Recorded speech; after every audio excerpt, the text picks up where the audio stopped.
এটা কি গরুর মাংস কাটার না? এটা দিয়ে কাটবো না এটা দিয়ে কাটবো? এটা দিয়েই কাটুন। চপিং বোর্ড তো নাই, প্লেটেই কেটে নি।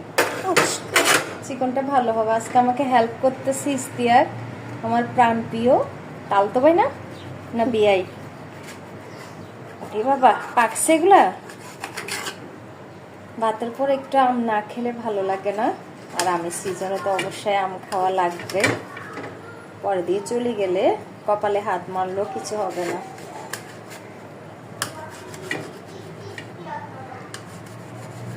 আমটার কাঁচা দিয়ে একটু পেকে গেছে। এটা পাক খাইছিল, কাঁচা দিয়ে একটু নরম হলো। আমটা তোমার মতো বেশি পাকে না। জি, এটা তো পুরো আপনার মতো হয়ে গেছে। এটা আমার মতো না।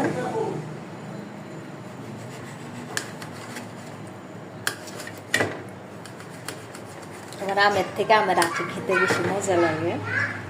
দুইটাই আটি আমি খেয়ে নেব। আমি তো খেতে পারি না আবার।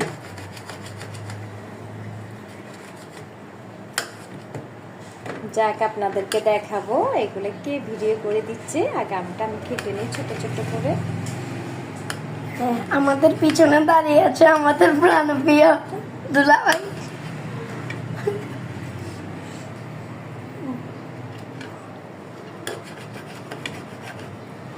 দেখেন এখানে কাটা হচ্ছে। এটা তোমার মতো স্লো হয়ে গেছে ছুরিটা।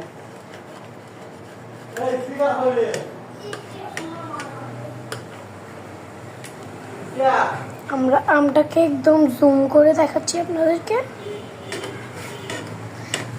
আমটা একদম এই জায়গাটা পুরো পুতুলাপুর মতো হয়ে গিয়েছে। কই দেখা যাচ্ছে না, তার উপরে তুলো। এই দেখেন এই নিচের জায়গাটা নাকি আমার মতো হয়ে গেছে না? হ্যাঁ হ্যাঁ, এই যে দেখছো আমটা অনেক ফ্রেশ আছে। তুমি এভাবে ধরলে হবে না, এইভাবে ধরো। এইভাবেই তো ধরেছি।